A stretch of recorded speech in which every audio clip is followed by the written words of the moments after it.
गोविंद जय जय गोपाल जय जय राधा रमण हरि गोविंद जय जय गोविंद जय जय गोपाल जय जय राधा रमण हरि गोविंद जय जय गोपाल जय जय राधा रमण के विमानों पे चढ़ चढ़ के जाया करती थी। तो उस समय सती माता सुनी। तद उपश्रुत्य नभसी, आकाश में जाते हुए खे चरणाम प्रजल्पताम, आकाश में जाते हुए लोग जो प्रजल्पा कर रहे थे, प्रजल्प मतलब आपस में गपशप कर रहे थे, दक्ष के यज्ञ की चर्चा कर रहे थे, सच धज के स्त्रियां जा रही थी, अपने पतियों के साथ जा रही थी और विमानों पे जा रहे थे। अब लोग सोचेंगे कि विमान तो वैज्ञानिकों ने आजकल बनाए हैं। ऐसा नहीं है। अगर ऐसा होता तो शास्त्रों में इतना विमानों की बात कहाँ से आ जाती? सोचिए, संभव है? और अगर मान लीजिए कल्पना भी है तो उन लोगों की कल्पना कितनी ऊंची थी कि तुम आज बना पा रहे हो, उन्होंने कब से सोच के रखा था। अगर आप बोलते हो कि कल्पना भी है, कल्पना तो है नहीं, मगर मान भी लीजिए कि कल्पना है, तो भी कितना परफेक्ट साइंस पहले से पता है हमारे ऋषि मुनियों को। तद उपश्रुत्य नवसी खेचरणाम प्रजल्पताम सती दाक्षायणी देवी पितृयज्ञ महोत्सवा। वो पिता के घर में एक बहुत बड़ा फेस्टिवल हो रहा है। यज्ञ अपने आप में एक फेस्टिवल है। जैसे अभी यहाँ भागवत हो रहा है, ज्ञान यज्ञ, तो कितना एक फेस्टिवल जैसा होता है, एक महोत्सव है। और कहा गया है कि उत्सव प्रिय मानव है, मनुष्य को उत्सव प्रिय है। इसीलिए भक्ति में देखिए कितने सारे उत्सव हैं। सुबह मंगला आरती अपने आप में एक उत्सव है, इसको नयन उत्सव, नेत्र उत्सव बोलते हैं। आंखों के लिए इतना बड़ा उत्सव है कि सुबह सुबह उठ के हम किसी थर्ड क्लास व्यक्ति का मुख नहीं देखते हैं, आके सीधा राजबिहारी का मुख देखते हैं। तो ये क्या हुआ? ये नेत्रों के लिए उत्सव है। भगवान की कथाएं कानों के लिए उत्सव है, भगवान का कीर्तन कानों के लिए, मुख के लिए, जीवा के लिए उत्सव है। भगवान के धाम, भगवान के भक्तों का दर्शन अपने आप में एक उत्सव है। भगवान की कथा और ये भक्त लोग आए हैं आपके गांव में, तो कैसा पूरा गांव एक उत्सव जैसा लग रहा है। बच्चे हैं इधर उधर, आपको देखेंगे हरे कृष्णा बोल देंगे, क्या है, एकदम लग रहा है ना उत्सव जैसा। और भक्त लोग नहीं होते हैं गांव में, तो कैसा आप देखिए, और गांव की स्थिति देखिए जाके, एकदम मरियम जैसे लोग दिखाई देते हैं। काम धंधा है, बस ये है वो है, मरा जैसा जीवन है। इस गांव में तो खैर 12 महीने ही उत्सव चलता रहता है, राधा राजबिहारी जी की कृपा से। तो उत्सव प्रिय मानव है, मनुष्य को उत्सव बहुत प्रिय है, तो सती माता को भी प्रिय है। पितृयज्ञ महोत्सव। जब सती माता सुनी, अब कुछ लोग जा रहे थे यज्ञ में, तो कुछ लोगों से पूछी, कुछ पैम्फलेट भी बांटते होंगे, तो देखी कि हमारे पिता के घर में यज्ञ हो रहा है। और क्या देखी कि व्रजंती सर्वतो दिगभ्य उपदेव वर स्त्रिया, देवताओं की जो श्रेष्ठ स्त्रियां हैं खूब सज धज के, विमान याना सप्रेष्ठा, विमानों पर, यानों पर खूब सज धज के, सप्रेष्ठा, अपने प्रियों के, अपने मतलब प्रिय यानी अपने पतियों के साथ, अकेली नहीं जा रही थी, तो वो स्त्रियां अपने अपने पतियों के साथ जा रही थी। तो सती माता को भी मन में इच्छा हुई, वो सब जब स्त्रियां जा रही हैं, मेरे पिता के घर में यज्ञ हो रहा है, जा रही हैं, और अकेली नहीं जा रही अपने पतियों के साथ, तो हम भी अपने पति के साथ जाना चाहती हैं। निश्चिकंठी सुवाससा, उनका पूरा वर्णन कर रहे हैं कि किस प्रकार वो सुंदर दिखाई दे रही थी, गहने धारण की थी। तब पति भूपतिम देवम औत्सुक्याद अव्यभाषता, तो वो पति शिव जी जो भूत पति हैं, सभी जीवों के, भूतों के, भूत मतलब सभी जीव जो भी संसार में है भौतिक जगत में, उन सबको भूत कहा जाता है। आप लोग डरिएगा मत, आप लोग भी सब भूत है, हम लोग भी भूत है। भूत मतलब बदजीव, बदजीव को ब्रह्मभूत प्रसन्नात्मा न सोचती न कांक्षति, भूत का अर्थ होता है बदजीव। तो सभी जीवों के जो पति हैं, स्वामी हैं भगवान शिव, ऐसे शिव जी से औत्सुक्याद व्यभाषता, बड़ी उत्सुकता के साथ सती माता बोली। क्या बोल रही है? प्रजापतस्ते सुरस्य सांप्रतम निर्यापितो यज्ञ महोत्सव किला, वयं च तत्राभिसराम वामते यदर्थितामी विबुधा व्रजन्ति। कह रही है कि प्रजापतस्ते सुरस्य, प्रजापति ते ससुर से, ये नहीं कह रही कि मेरे पापा के घर में यज्ञ हो रहा है, मेरे पिताजी के घर में, बोले आपके ससुर जी के घर में यज्ञ हो रहा है। रिश्ता जोड़ के बोलने से तब जाएंगे ना, ऐसे बोले तो बोले तुम्हारे पिता के घर में, तुम चले जाओ। बोले पिताजी नहीं बोल रही, बोलिए तरीका है। देखिए अब आप लोग भी सीख लीजिए, अपनी बात अगर अपने पतियों से मनवानी हो तो तरीका होता है संबंध। अब आप ऐसे बोलेंगे तूने मेरे भाई को ऐसा कैसे बोल दिया, तो लड़ाई हो जाएगी। अगर ऐसे बोले आपके साले साहब हैं वो, अरे हाँ मेरा भी तो साला लगता है, एक संबंध जोड़ा। ये वास्तव में हमारी वैदिक संस्कृति भी है। पहले जमाने में कोई स्त्री अपने पति का नाम नहीं लेती थी, वो बच्चे के नाम से उसको बोलती थी। अरे रघुनंदन के पिताजी सुनिए। अभी तो कैसे है कि लोग ऐसे अपने पति का नाम बोलते हैं कि कई बार भ्रम हो जाता है कि कुत्ते को बुला रहे हैं। हमारे गुरु महाराज एक बार बता रहे थे कि वो विदेश में थे, तो कथा प्रवचन के लिए गए थे, तो गाड़ी में 4 जने बैठे थे। वो आगे एक पति पत्नी बैठे थे और पीछे महाराज और एक जना सेवक उनका बैठा था। तो कुछ अब चर्चा चल रही थी, तो ये जो स्त्री है ये कुछ बोली, तो इसका पति जो था वो बात काट दिया। तो तुरंत डांटते हुए बोलती है अरे तुम चुप रहो। तो महाराज बोले ऐसे तो कोई अपने कुत्ते को भी नहीं डांटे, ऐसे से डांट रही है। मगर देखिए वैदिक संस्कृति में क्या होता है कि पति भी पत्नी का नाम नहीं लेता है, बच्चे के नाम से बोलता है। अरे रघुनंदन की माँ ऐसे करके बोलेगा। तो होता क्या था कि बच्चे के संबंध से संबंध रखने से क्या फायदा होता है कि व्यक्ति को बंधन ज्यादा महसूस होता है, स्नेह उमड़ता है और डाइवोर्स की स्थिति नहीं होती है। समझ रहे ना, ये एक एक जो हमारी वैदिक संस्कृति की एक एक चीज है बहुत वैज्ञानिक ढंग से बनाई गई है, बहुत वैज्ञानिक। इसके पीछे बहुत बड़ा विज्ञान है। क्यों इस तरीके से बोलेंगे? देखिए क्या होता है, पति पत्नी अभी नया नया शादी हुआ, प्राय देखा जाता है झगड़े होते हैं घर में। पति पत्नी अब ये एक कल्चर से आई है, वो एक कल्चर से आया है, दोनों का मैच नहीं खाता। वो सोच रही है ये अपनी माँ का हो जाएगा, वो माँ सोच रही है कि कहीं बहू का ना हो जाए, वो पुतों का ना हो जाए, और आपस में दोनों कुछ पॉलिटिक्स करते रहते हैं। वो बेटा भी थोड़ा पिसता रहता है, उसको भी इसके साथ कुछ कभी मन लगता है, भोग करता है तो मन लगता है, और बाकी समय जब जिम्मेदारी आती है तो उसको मन नहीं लगता। भाई शादी किया तो जिम्मेदारी भी आती है, मगर आज तक तो सोचा नहीं था कि मुझको एक दिन जिम्मेदार बनना पड़ेगा। तो जब भोग करता है तो उसको बड़ा अच्छा लगता है, अच्छा हुआ शादी कर लिया। जब उसके सर पे जिम्मेदारी आती है उसको बड़ा खराब लगता है। तो कई बार क्या होता है कि शादी के 6 महीने 8 महीने में लोग तलाक की बात करने लगते हैं, अच्छा नहीं फील होता। ये भी बेचारी परेशान है, उसका व्यवहार समझ में आके नहीं दे रहा, वो भी बेचारा परेशान है, उसको इसका व्यवहार समझ में नहीं आके दे रहा। मगर देखा जाता है 1-2 साल में जब संतान हो जाती है तो दोनों का मन बंध जाता है। ऐसा होता है ना प्राय, मैं कुछ गलत नहीं बोल रहा, प्राय ऐसा ही होता है।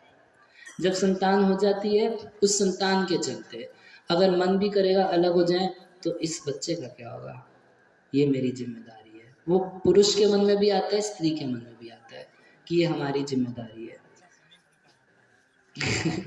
अनिरुद्ध आचार्य जी बोल रहे हैं कि सीमेंट का काम करते हैं दोनों को जोड़ के रखते हैं। अच्छा पक्का सीमेंट का काम करता है। तो सती माता बड़े तरीके से शिव जी को मना रही है, कह रही है प्रजापतस्ते शिशिरस्य सांप्रतम। सांप्रतम आजकल निर्यापित हो, यज्ञ अभी शुरू नहीं हुआ, यज्ञ शुरू हो गया है, हम लोग लेट है, जल्दी चलना है ना। वो मान लीजिए शिव जी बोले कि अच्छा चलो यज्ञ की तैयारी चलती होगी, यज्ञ होगा, टाइम लगेगा, बाद में जाएंगे। तो बोले अरे निर्यापत हो, वहाँ तो यज्ञ सब शुरू हो गया, हमें बड़ी उत्सुकता है, यज्ञ महोत्सव किला, बहुत बड़ा यज्ञ आपके ससुर जी के यहाँ हो रहा है। तो मानो शिव जी बोल दे कि तो तुम चली जाओ। तो अकेली नहीं जाना चाहती, स्त्रियों के मन में कुछ शो ऑफ का भावना रहता है, ये स्वाभाविक है। देखिए पुरुषों के पास कई प्रोजेक्ट होते हैं मगर स्त्री के पास एक ही प्रोजेक्ट होता है प्राय। क्या प्रोजेक्ट है? उसका परिवार से रह सकते हैं। तो एक स्वभाव है स्त्रियों का, वो अब विदेशों में भी देखेंगे वहाँ भी ये स्वभाव है। उनका विवाह वगैरह पक्का होता है तो थोड़ा उनको शर्म आने लगती है। मुझे तो इंडिया की लड़कियां शर्माती हैं, तुम कहाँ से शर्मा लगी? मगर जिससे उनका विवाह होने वाला था थोड़ा उनको शर्म जैसा, ये स्त्री का स्वाभाविक है, उसके अंदर ये है, ये साइकोलॉजी है उसका। आप उससे अलग कर देंगे तो पुरुष हो जाएगी, फिर वो स्त्री नहीं रहेगी। तो स्त्रियों का एक स्वभाव ये भी होता है, थोड़ा सा वो शो ऑफ करना चाहती हैं। हम अपने मायके जाएंगी तो हमारे पति, हमारे बच्चे, कभी कभी बच्चे आनाकानी करने लगते हैं, हमें नहीं जाने की इच्छा, तो गुस्सा करती है, कैसे नहीं जाएगा, चलना पड़ेगा। उसको टेंशन बच्चे की नहीं, उसको टेंशन है कि उधर मायके में लोग क्या सोचेंगे कि पति भी साथ नहीं आता, बच्चे भी साथ नहीं आते, इसका परिवार लगता है बिखर गया है, ये संभाल नहीं पाई। तो उनका एक प्रोजेक्ट खराब हो रहा है ना, तो उनके माइंड में प्रेशर रहता है उस बात का। तो कह रही है वयम च तत्राभिसराम वामते, वाम यानी हे प्रिय, हम लोग दोनों चलेंगे। यदर्थ तामी विबुधा व्रजंती ही, सारे जो विबुध हैं, सारे जो देवता लोग हैं, वो लोग भी जा रहे हैं। तो शिव जी तो समाधि में थे, भगवान का ध्यान चिंतन कर रहे थे। बोली आँख खोल के थोड़ा देखिए तो, सारे देवता जा रहे हैं, हम लोग को भी जाना चाहिए। तस्मिन् भगिन्यो मम भर्तृविश्वके ध्रुवं गमिष्यन्ति सुहृद्दृदिक्षवा। तो मानो शिव जी पूछे कि क्या करोगे। देखिए सती माता बोल क्या रही हैं, थोड़ा सा इधर देखिए। यद अर्थ तामी विबुधा व्रजंती ही, यद अर्थ, यदि आपकी इच्छा हो तो चलेंगे, मैं तो जैसी आप आज्ञा दोगे मैं वैसे ही करूँगी। मगर जैसे ही शिव जी बोल दिए कि नहीं जाना, तो आग बबूला हो गई। रिक्वेस्ट का तरीका एकदम ठीक है, ये शिष्टाचार है कि भगवान से, गुरु से, अपने से वरिष्ठ बड़े से अगर हमें कुछ कहना है तो ऐसे बोलना चाहिए, यदि आप चाहें तो ऐसा करेंगे तो कितना अच्छा है। ऑर्डर नहीं देना चाहिए, ये कल्चर है, एक शिष्टाचार है। कोई गुरु है, भगवान है, हम लोग भगवान से प्रार्थना करते हैं, तो कुछ लोग भगवान को ऑर्डर देने जाते हैं, परसों तक हमारे घर का नल ठीक करा देना, बेटे का दिमाग ठीक करा देना, ये करा, पूरा लिस्ट लेके जाते हैं और ऑर्डर देते हैं भगवान को, हाथ जोड़ के ऑर्डर देते हैं। प्रभुपाद जी बोलते थे भगवान तुम्हारे बाप का नौकर है। अगर आपको भगवान से रिक्वेस्ट करनी है, मना नहीं है, भगवान से कुछ मांगना तो गलत नहीं है। क्यों? भगवान से नहीं मांगेंगे तो किसी से मांगेंगे? तो भगवान से रिक्वेस्ट करना चाहिए कि यदि आप मेरे लिए ठीक समझें, यदि आप चाहें तो आप हमारे लिए ऐसा कर दें, बाकी जो आप हमारे लिए अच्छा समझे वो कर दीजिए। ऐसे ही गुरु से आदेश नहीं देना चाहिए, और ऐसे ही अपने किसी वरिष्ठ व्यक्ति से, माता पिता आदि को आदेश नहीं देना चाहिए। बोलना ऐसे ही चाहिए कि यदि आप चाहें, यदि आपको अच्छा लगे, यदि रोचते तो ऐसा किया जाए, और नहीं तो नहीं, कोई दिक्कत नहीं।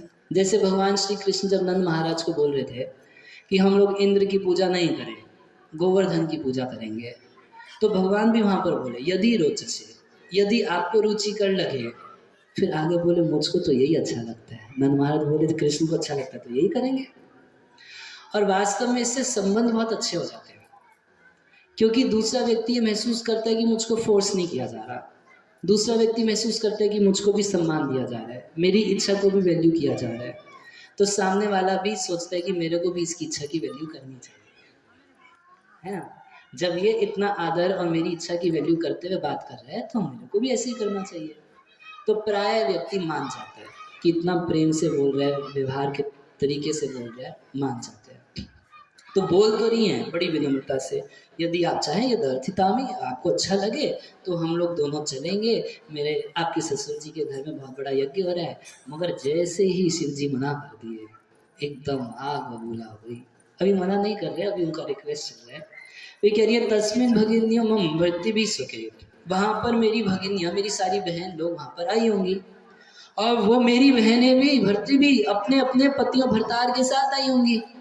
मैं आपको साथ चलना पड़ेगा, ऐसा मत बोल दीजिएगा कि तुम अकेली चली जाओ। ध्रुवं गमिष्यन्ति सुहृद्दृदिक्षवा, अरे क्या करोगी वहाँ जाके?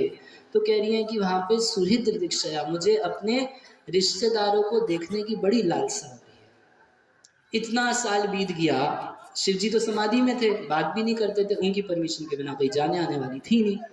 इतने हजारों हजारों साल बीत गए, वो दक्ष के यज्ञ के बाद अब मौका लगा था।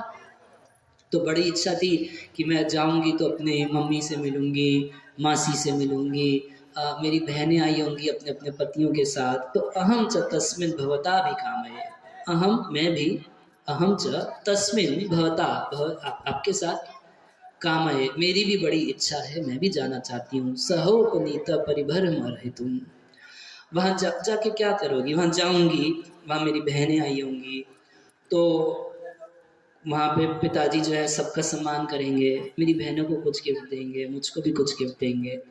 तो ये भी एक इच्छा रहती है। परिभर हम, मतलब कुछ गहने देंगे, कुछ गिफ्ट्स मिलेंगे। या फिर यहाँ लिखा है सहोपनीतम, उपनीतम, जो मुझको दहेज में मिला था, ऐसे परिभरम तुम, ऐसे गहनों को पहन के मैं जाऊंगी। इच्छा है, ये स्वाभाविक है सब स्त्रियों के लिए, थोड़ा सज धज के, थोड़ा स्टाइल मार के, शो ऑफ करके। और गहने कौन से हैं? तो गहने हैं वही जो दहेज में मिले थे। तो प्रभुपाद जी बहुत सुंदर इसमें तात्पर्य लिख रहे हैं। प्रभुपाद जी कह रहे हैं कि इससे पता चलता है कि शिव जी ने सती माता के दहेज के गहने बेच के गांजा नहीं पिया।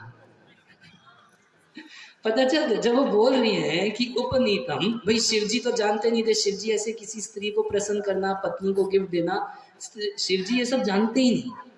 जब माँ लक्ष्मी समुद्र से प्रकट हुई थी, अपना पति ढूंढ रही थी, तो अनेक लोगों को देखी, सब में कुछ दोष देख के छोड़ दी। तो शिव जी में भी एक दोष देखी थी, इनको स्त्री को खुश करना ही नहीं आता। भाई स्त्री से कुछ व्यवहार करो, उसको कुछ गिफ्ट दो, तोहफा दो, और घर बनाता नहीं, तोहफा कैसे देगा? तो शिव जी को दिए नहीं। कौन दिया? उनके पिताजी दिए थे शादी के दिन, देते ना दहेज। तो बोले वही दहेज के गहने आप तो बेच के गांजा पिए नहीं, तो वो मेरे पास रखे हैं, वही पहन के हम जाएंगे यज्ञ में। भाई इस संसार के सारे गंजेड़े जो है और शिव जी को अपनी पार्टी में कर देते हैं, और शिव जी का नाम, शिव जी पीते थे भांग, हम भी पीते हैं।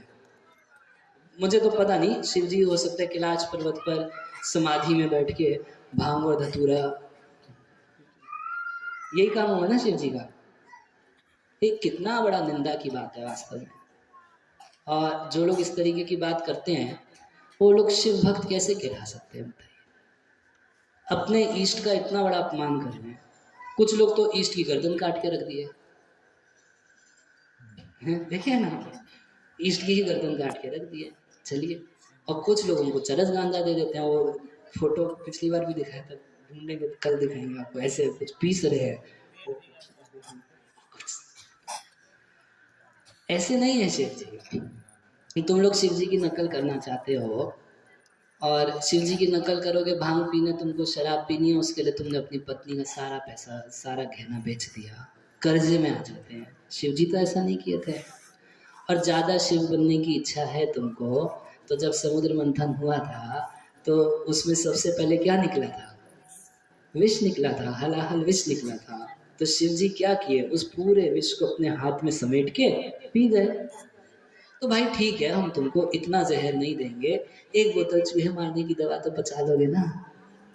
तुम शिव हो, वो भांग पीते थे तो जहर भी तो पीते, पी के दिखा दो, प्रॉब्लम? पी सकते हैं ना। जो जो बोलते हैं शिव जी का नाम लेके होली पे भांग वांग सब सेवन करते हैं, उन सबको एक एक बोतल आप लोग चूहे मारने की दवा भी साथ में दे देना। बोलना शिव जी ये भी पिए थे, शिव जी ये भी पिए थे, ले लो। नहीं, शिव जी गहने नहीं बेचे सती माता के, कर्जे में नहीं थे ना। बहुत लोन है बैंक का, बैंक वाले पीछे पड़े हैं, पुलिस वाले रोज फोन करते हैं। ऐसा शिव जी के साथ कुछ भी नहीं हुआ। परिरंभ तुम, उन सब ज्वेलरी को पहन के हम जाएंगे। तत्व ससुर में ननु भृत्य सम्मिता, बार बार बोल रही है कि मेरी बहनें आई होंगी, अपने पतियों के साथ आई होंगी। फिर इस श्लोक में दोबारा बोल रही है कि मेरी बहनें आई होंगी, अपने पतियों के साथ होंगी। और मातृस्व, मेरी माँ की बहनें, कौन?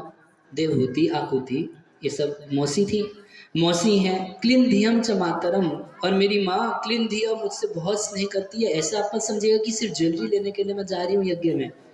वो तो माँ का प्रेम, माँ का स्नेह मेरे को याद आता है, बचपन में कैसे खिलाती थी, कैसे पिलाती थी, और कितना विदाई के समय फूट फूट के रो रही थी। मैं एक बार मिलना चाहती हूँ अपनी माँ से। वो कितना मेरे को देखते ही गले लगा लेगी, वो सब मेरी इच्छा है। दृश्य चिरोत कंठ मना महर्ष भी। और सिर्फ इतना नहीं, मान लो शिव जी बोले बस यही तुम्हारी इच्छा है, और घर परिवार में जाऊं, लोग स्नेह सुहार से बोले, भय भय चह चह प्रजल्पा करें। तो देखें आप लोग, स्त्रियां पार्टी में मिलती हैं, शादी में मिलती हैं, तो बड़ी कथा चालू हो जाती है। पूरा संसार की कथा, ये पड़ोसी की कथा, रिश्तेदार की कथा, ये वो कुछ ना कुछ बोलती रहेंगी बोलती रहेंगी। ये थर्ड क्लास का ही सुख सती माता से भगवान मान लो पूछ दे कि तुमको यही थर्ड क्लास का सुख अच्छा लगता है? यहाँ मैं तुमको हरि कथा सुनाता हूँ, यहाँ मैं तुमको हरि नाम सुनाता हूँ, ये यहाँ संत लोग आते रहते हैं, ये सब छोड़ के तुमको घर जाने की इच्छा है, वो माँ गले लगाएगी, वो ये इतना देहात बुद्धि तुमको हो गई है। तो कह रही है नहीं नहीं नहीं, महर्षि भी भाई यज्ञ होगा तो उसमें बहुत सारे ऋषि मुनि आएंगे, वो वेदों की स्तुतियां गाएंगे, वो सुनूंगी, बड़ा अच्छा लगेगा, वो एक अट्रैक्शन होती है। तो मैं जाना चाहती हूँ नियमानम च मृडाधर ध्वजम, वहां पर मैं जाऊंगी और आपके साथ जाना चाहती हूँ।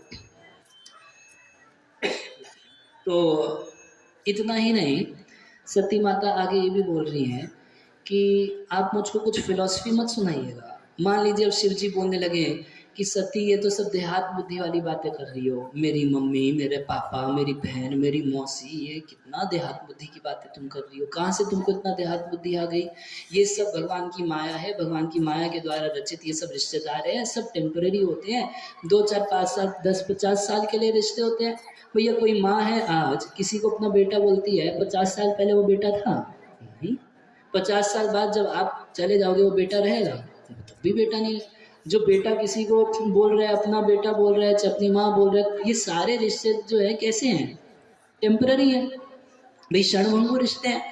तो यदि शिव जी कुछ फिलॉसफी बोलने लगे तो सती माता पहले बोल दी, फिलॉसफी मत झाड़िएगा मेरे सामने। क्या क्या क्यों नहीं झाड़ू? बोले मैं स्त्री हूँ, बस इसलिए मत झाड़िएगा मेरे, मैं नहीं समझ पाऊंगी।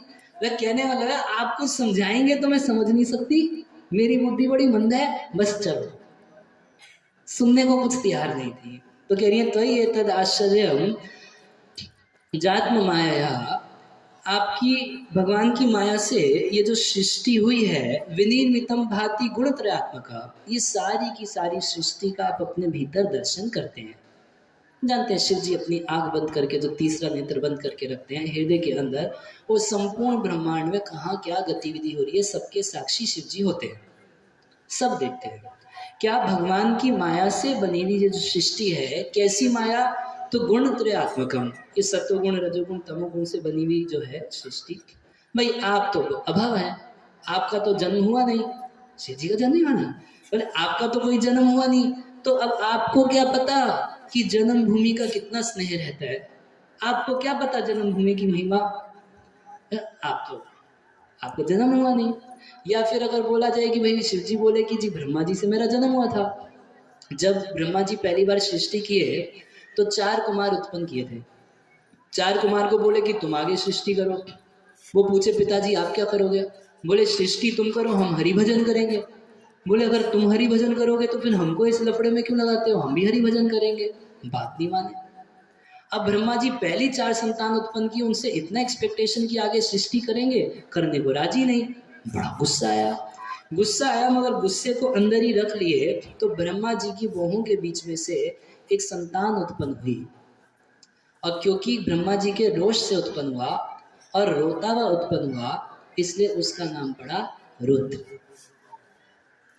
तो इस दृष्टि से तो जीव भव का जन्म हुआ।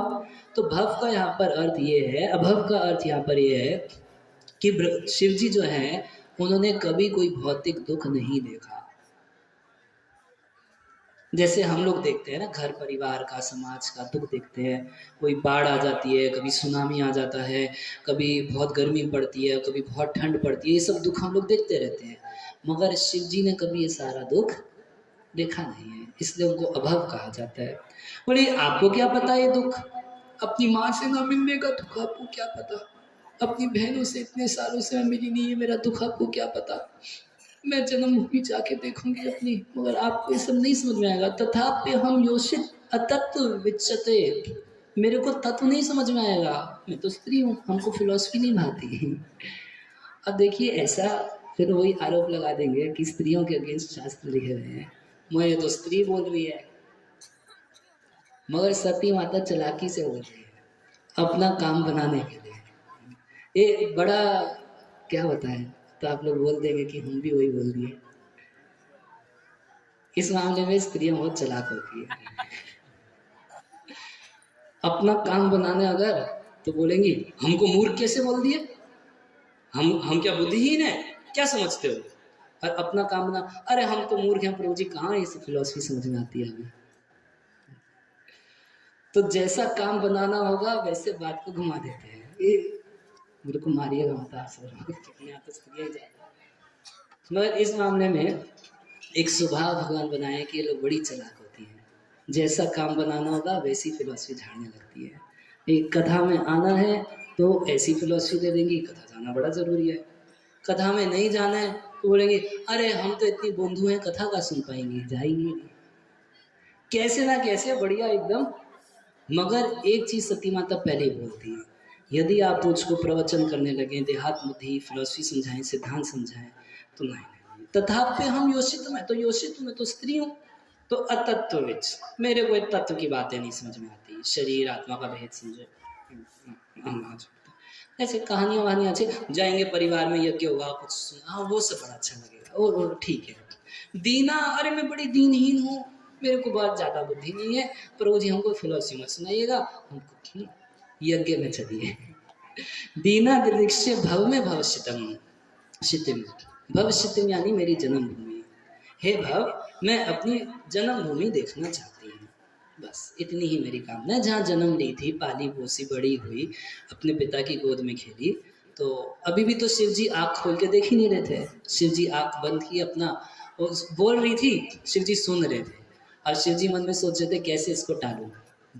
देखिए भागवत में लिखा गया है, कई बार पुरुष लोग बहुत समस्या में पड़ते हैं और उनको पता नहीं कि संसार में व्यवहार कैसे करना है। भागवत के 7वें स्कंद में युधिष्ठिर महाराज नारद जी से जिज्ञासा करते हैं कि आप थोड़ा गृहस्थ का आचरण बताइए, कैसा होना चाहिए। तो नारद जी बोले, देखो गृहस्थ को कैसा होना चाहिए, उसको समय समय पे साधुओं का संग करके हरि कथा सुनना चाहिए, और ईमानदारी से पैसा कमा के उससे ठाकुर जी की सेवा करनी चाहिए। और बोले कि भाई उसमें तो बड़ी प्रॉब्लम भी आएगी कई बार। बोले प्रॉब्लम का सिंपल सोल्यूशन याद रखना, अगर घरवाली मतलब अगर घरवाली, पत्नी, बच्चे, माता पिता, मित्र कोई बात बोले तो ना कभी मत बोलना, लड़ाई हो जाएगी। क्या बोलना जी? हाँ। कोई मित्र कोई राय दे तो ना हाँ तुम एकदम सही बोल रहे हो। पिताजी कुछ बोले तो हाँ आप एकदम सही बोल रहे हैं पिताजी, ऐसे ही होना चाहिए। पत्नी बोले कि बहुत दिन हो गए शॉपिंग पे नहीं गए, दरभंगा जाएंगे, हाँ बिल्कुल जाएंगे, संडे आने दो। अगर आपने तुरंत बोल दिया अरे पैसे किधर है, तुमको अपने लिए खरीदते हुए तो कोई दिक्कत नहीं होती है, मैं बोल दी तो तुमको दिक्कत हो रही है, झगड़ा आ जाएगा। तो सबसे बेस्ट आचरण क्या है? सबसे बेस्ट आचरण ना मत बोलिए। क्या बोलिए? हाँ बोलिए। फिर करें क्या? हाँ बोल दिए तो बोले हाँ बोलो, मगर करो वही जो शास्त्र और गुरु बोलता है, अपने को कभी फजीयत में मत डालना। अब वो तो बहुत कुछ बोलेगी, बनारसी साड़ी चाहिए तो ज्वेलरी चाहिए तो यहाँ जाना है तो वहाँ जाना है, अब वो सब करते रहेंगे तो हरि भजन कब करेंगे? उसको ना मत बोलिए, हाँ बोलिए, मगर जैसे ही संडे आए सुबह सुबह मंदिर भाग जाइए और हरिनाम जप करना शुरू कर दीजिए। हरे कृष्णा कृष्णा कृष्णा हरे हरे, हरे राम राम राम। संसार में व्यवहार भी थोड़ा सा, बहुत व्यवहार सिखा है शास्त्रों में। तो शिव जी तो आग बंद किए हुए थे और सती माता बोल रही हैं, सब सुन रहे थे, मन ही मन सोच रहे हैं कि कैसे इसको टालूं। तब तक बोलती हैं आग तो खोलिए, पश्य प्रयांतीर भगवान ने योषित है। अरे एक बार आँख खोल के देखो, ये सारी स्त्रियां कितना सज धज के जा रही हैं, अप्यलंकृत अलंकार धारण की हैं, कांत सखा अपने कांत के साथ, अपने पति के साथ जा रही हैं, हमें भी जाना है अपने पति की। आँख खोलिए पहले, पश्य देखो। देखिए शिव जी देखने को तैयार नहीं थे, वो बोले मैं देखूंगा, पहले उसको देखूंगा फिर इसको देखूंगा, आँख मिल गई तो मना करना मुश्किल हो जाएगा। तो शिव जी एकदम आँख बंद करके सुन रहे थे। तब तक बोली पश्य देखो, एक बार आँख खोल के देखो कि सारी योषिता अप्यलंकृता कांत सखा अपने कांत के साथ, अपने पति के साथ जा रही है। यासम व्रजत भी शितिकंठ मंडितम, अरे आप तो शितिकंठ हैं, नीलकंठ हैं, आप देवताओं के हित के लिए, सारे संसार के हित के लिए जहर पी लिए, इतना सा जहर मेरे लिए नहीं पी सकते कि चलिए ससुराल। आप देवताओं के हित के लिए इतना बड़ा जहर पी लिए, समुद्र व्यापी जहर को पी लिए, थोड़ा सा मेरे लिए भी सहन कीजिए ना। ठीक है लड़ाई झगड़ा हुआ था, चलिए ना। यह एक कहने का मतलब है आप इतने दयालु हैं, आप दया करके, जब समुद्र मंथन में विष उत्पन्न हुआ था, सारे के सारे देवता भाग के गए शिव जी के पास, सारे के सारे देवता गए और शिव जी को बोले कि बड़ा संकट आ गया है। तो शिव जी बोले कि हम विवाह किए सती से, बिना इसकी परमिशन के जहर कैसे पी लें। तो सती माता से परमिशन लिए। भाई विवाह के वचनों में एक वचन होता है ना, कोई बड़ा डिसीजन तुमसे पूछे बिना नहीं लूंगा। तो शिव जी तो पालन किए। वो सती माता से बोले कि देखो ये पूरे ब्रह्मांड के ऊपर बड़ा संकट आ गया है। सती माता पूछी कि क्या संकट आ गया है। भाई समुद्र मंथन हो रहा था, उसमें से हलाहल विष निकला है। तो सती माता बोली अरे जाने दीजिए ना, ये संसार के लोग तो हमेशा राग द्वेष करके लड़ते मरते रहते हैं, आपको क्या दे। बोले नहीं नहीं, देखो ऐसा है कि जब कोई व्यक्ति दूसरों के उपकार के लिए, दूसरे के कष्ट को दूर करने के लिए खुद कष्ट उठाता है, तो इससे भगवान हरि प्रसन्न होते हैं। और भगवान हरि के प्रसन्न होने से मैं प्रसन्न होता हूँ, सचराचरम चराचर जगत प्रसन्न हो जाता है। तो इतना मुझे करने दो। तो सती माता तो शिव जी के प्रभाव को जानती थी, वो जानती थी कि जहर पिए कुछ पिए इनको कुछ प्रभाव नहीं करेगा। तो पी लिए शिव जी हलाहल विष एकदम अपनी करी कृत्य हाथ में करके, और ऐसे करके शिव जी पी गए, उस पूरे विष को पी गए। अब विष जब पिए तो भगवान शिव मन में विचार किए कि यदि मैं इसको नीचे ले जाऊंगा तो हृदय में भगवान रहते हैं, ठीक नहीं है, और मुख से उगल सकते नहीं, मुख से उगलेंगे तो लोग मर जाएंगे उस विष के चलते। तो शिव जी क्या किए, उस विष को, उस हलाहल विष को अपने कंठ में रख लिए। और सुखदेव गोस्वामी कहते हैं कि वो विष इतना पावरफुल था, वो पॉइजन इतना पावरफुल था कि शिव जी के कंठ का भी रंग बदल दिया। क्या कर दिया उनको, नीले रंग का कर दिया। मगर वो नीलकंठ होके भी साधु भूषणा, उस साधु के ऊपर एक आभूषण स्वरूप हो गया। ऐसा नहीं कि शिव जी में बधा दिखाई देता है कि वो कंठ उनका नीला दिखाई देता है। तो अरे आपको इस संसार में अगर कोई ऐसा व्यक्ति दिखाई दे जिसका गला नीले रंग का हो, ये कौन सी बीमारी लग गई इसको, है ना। मगर शिव जी का कंठ नीला हो जाने से शिव जी का सौंदर्य और बढ़ गया। हरे कृष्णा कृष्णा कृष्णा हरे हरे, हरे राम राम राम हरे हरे। जैसे ही कोई व्यक्ति नीलकंठ देखे या फिर नीलकंठ नाम ले ले, तुरंत याद आ जाता है कि देवों के हित विष पी डाला, नीलकंठ को कोटि प्रणाम, है ना। तुरंत याद आ जाता है कि कितने दयालु, कितने कृपालु शिव जी हैं, कि देवताओं के हित के लिए, मनुष्यों के हित के लिए। अगर उस समय शिव जी उस जहर को नहीं पी होते तो आज हम लोग होते क्या, हम लोग जिंदा नहीं होते, क्योंकि उसी समय सब मर गए होते। तो बोल रही है कि आप इतने दयालु हैं, आप तो सिद्धि कंठ मंडितम, आप तो सिद्धि कंठ हैं, नीलकंठ हैं, आप दयालु हैं, मेरे ऊपर भी दया कीजिए। नभो विमान कल हंस पांडु भी, हम लोग भी जाएंगे, सब विमान पे चढ़ चढ़ के जा रहे हैं।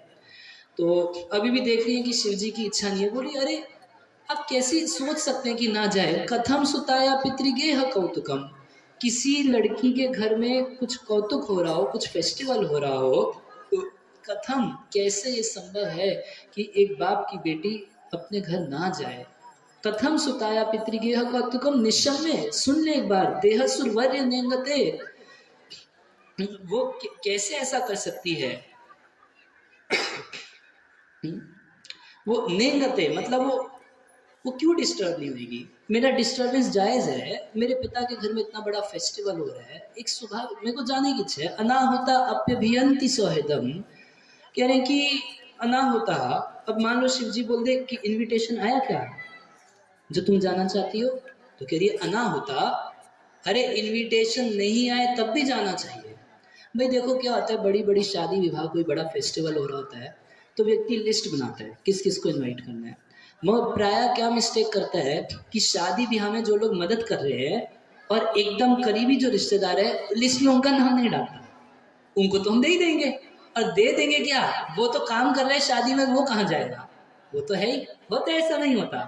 तो बोलिए अरे पिताजी यज्ञ की तैयारी में इतना बिजी होंगे, नहीं इन्विटेशन दे पाए, तो या फिर भूल गए होंगे इतने सारे लोगों को बुलाने, 33 करोड़ देवता ऋषि मुनि सब लोगों को स्वागत सत्कार इन्विटेशन देना है।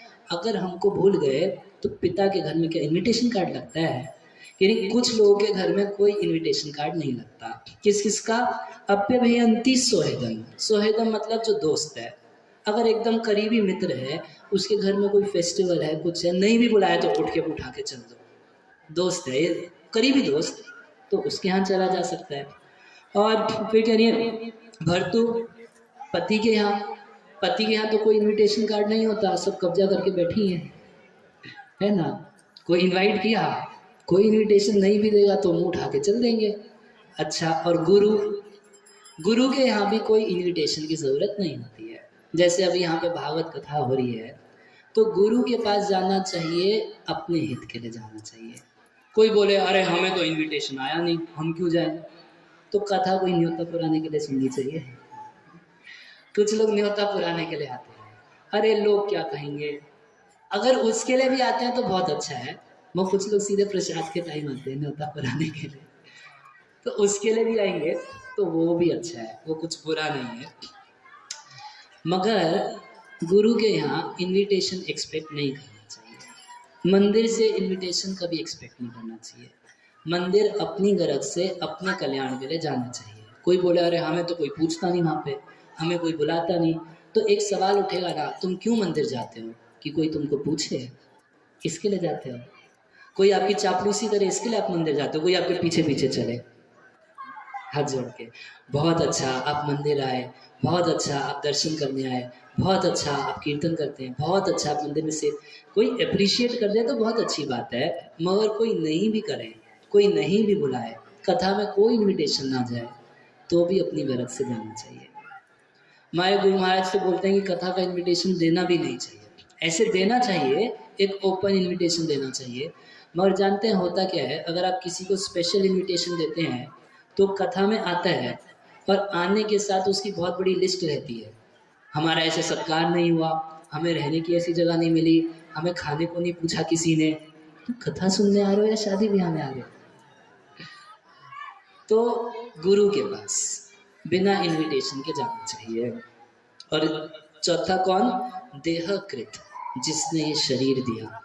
किसने? माता पिता।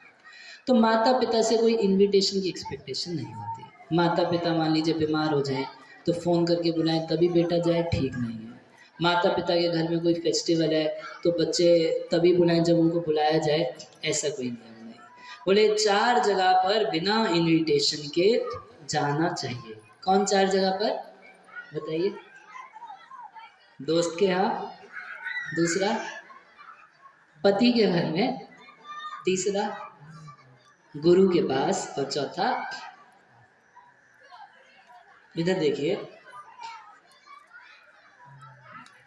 देहकृत। देहकृत, देहकृत यानी जिसने ये शरीर दिया, माता पिता।